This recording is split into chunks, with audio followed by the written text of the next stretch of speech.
A woman named Mizuki Ando is suffering from a peculiar illness of some sort. She keeps on forgetting her name but remembers everything else. Every time her name was asked, her name will go blank, and the only way she could remember it is by getting her driver's license and showing it to the person she was talking to. At first, it only happens once a month, but as time passes by, it became more frequent. Now, she was forgetting her name once a week. If she had her purse with her, she was fine. If her purse was lost, she would be lost too. Hence, Mizuki went to a jewelry store to buy a bracelet that will make her remember her name every time she looks at it. Oh. What can I do for you, miss? I would like to buy a bracelet with my name on it. Sure, miss. And what name would you like to put in it? Wait for a second. Here. Okay. Thank you, Mrs. Ando.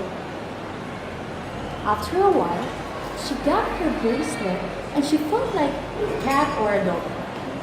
After a while, she got her bracelet and she felt like a cat or a dog. Every time she goes out of her house, she doesn't forget to wear her bracelet. Mizuki began to worry about her condition. She thought that this might be a symptom of some awful disease, perhaps an early sign of Alzheimer's. She went to a large hospital and explained her situation, but the young doctor in charge did not take her seriously. I'm starting to worry about my condition. Is it some early sign of some disease? I don't think so. Do you forget anything else besides your name? No. Right now, it's just my name. This sounds more like a psychiatric case. If you forget anything else, you can come back to us. We can run some tests then. I'm starting to worry about my condition. Is it some early sign of some disease? I don't think so. Do you forget anything else besides your name? No. Right now, it's just my name. This sounds more like a psychiatric case. If you forget anything else, you can come back to us. We can run some tests then. The doctor seems to be implying that there are a bunch of other patients with much more serious disease than you. One day, upon reading a newsletter for the local ward, Mizuki came across an article announcing that the ward office would be opening a counseling center. Any resident of Shinagawa ward who was over 18 was welcome to make use of the service, and everything would be held in the strictest confidence. Mizuki had her doubts about this, but she decided to give it a try. One 30-minute session cost 2,000 yen, which is not an expensive amount to pay. When she arrived at the counseling center, Mizuki found out that she was the only client. Am I the only client here? Yes, ma'am. This program started rather suddenly. Most people don't know about it yet. Once people find out, I'm sure we'll get a lot busier. Mizuki met the counselor, Tetsuko Sakaki, a pleasant, heavy-set woman in her late 40s. She had a short hair dyed a light brown, and she has a face wreathed in an amiable smile. It's nice to meet you. It's nice to meet you too. My husband works in the ward office, you see, the section chief of the public works department. That's how we were able to get support from the ward and open this center. You're our first client and we're very happy to have you. You can rest assured that I have a degree in counseling and lots of experience. Mizuki explained her situation. Mrs. Akaki just nodded along, listened to her very carefully. It's a wonderful idea to have a bracelet with your name on it. I like the way you dealt it. The first goal is to come up with a practical solution to minimize the inconvenience. I can see that you're very clever. Do you think that forgetting one's name might be connected to a more serious disease? Are there any cases of this? I don't believe that there are any diseases that have the sort of defined early symptom. I am a little concerned, though, that the symptoms have got worse over the past year. I suppose it's possible that this could lead to other symptoms or that your memory loss could spread to other areas. Mrs. Akaki began to ask some basic questions. Questions about her work, her childhood, her health, her family, her schooling. Things she enjoyed, things she hated. Mizuki tried to answer with full honesty and as quickly as she could. When their meeting ended, after just over an hour, Mizuki felt as if a burden had been lifted from her. Mrs. Ando, can you come at the same time next Wednesday? Yes, I can.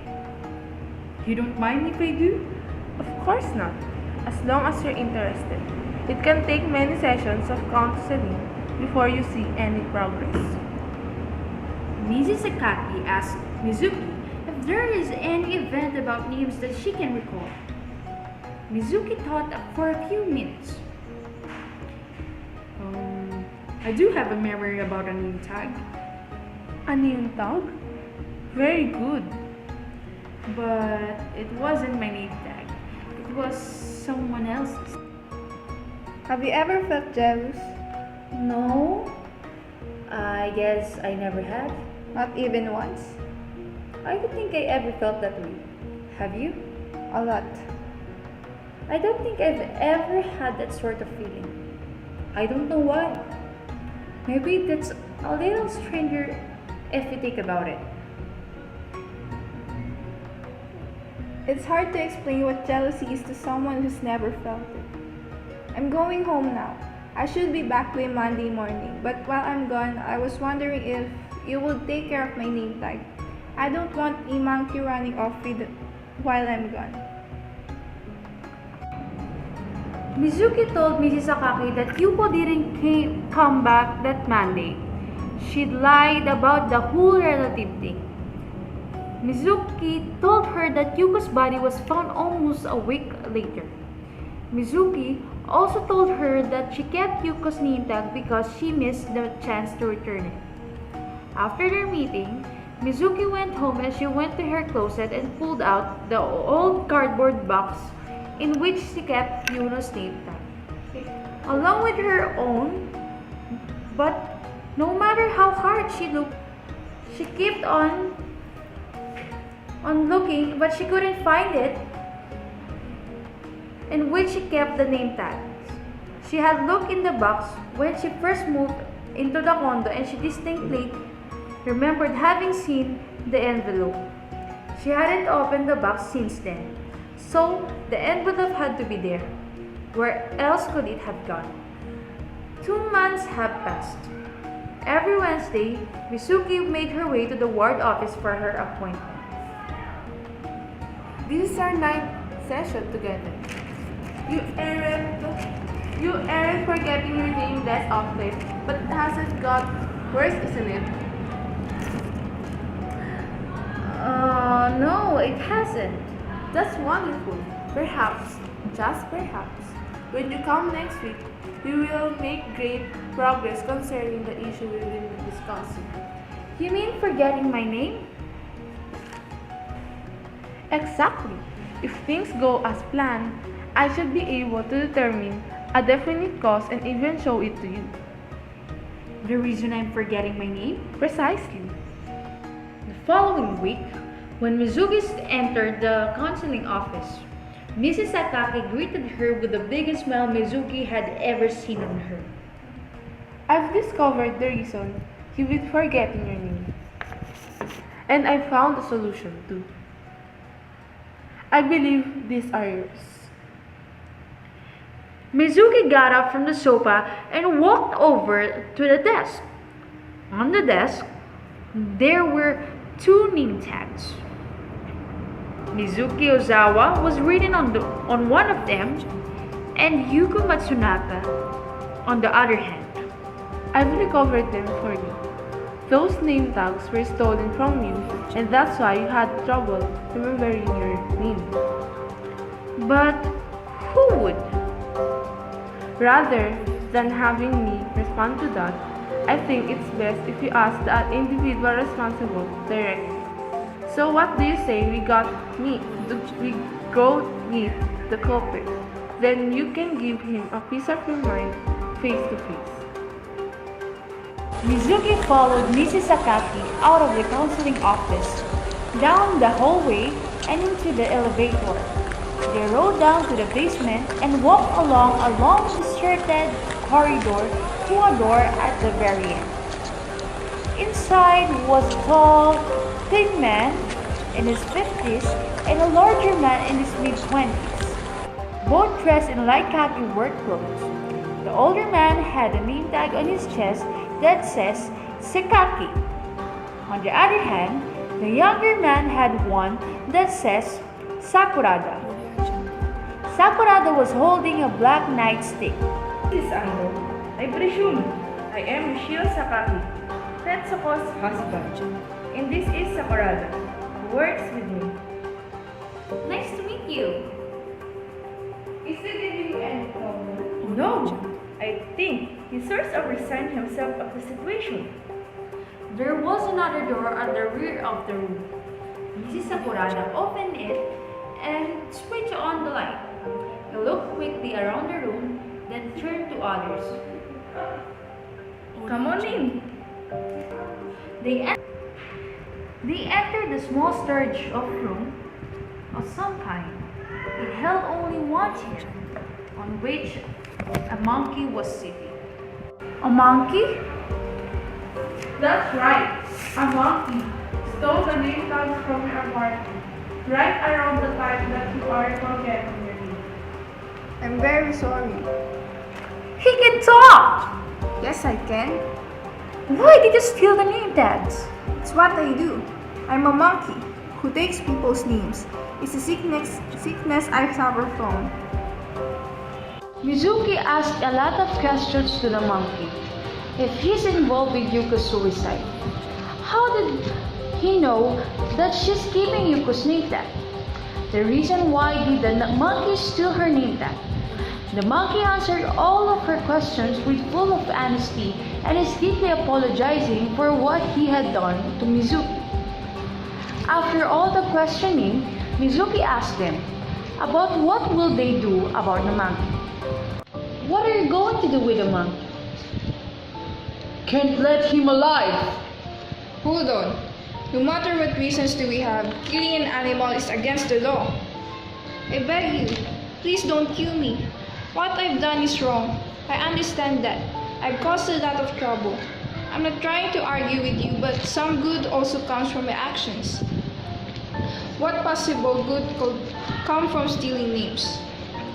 I do steal people's names, but in doing so, I'm also able to remove some of the negative elements that stick to those names.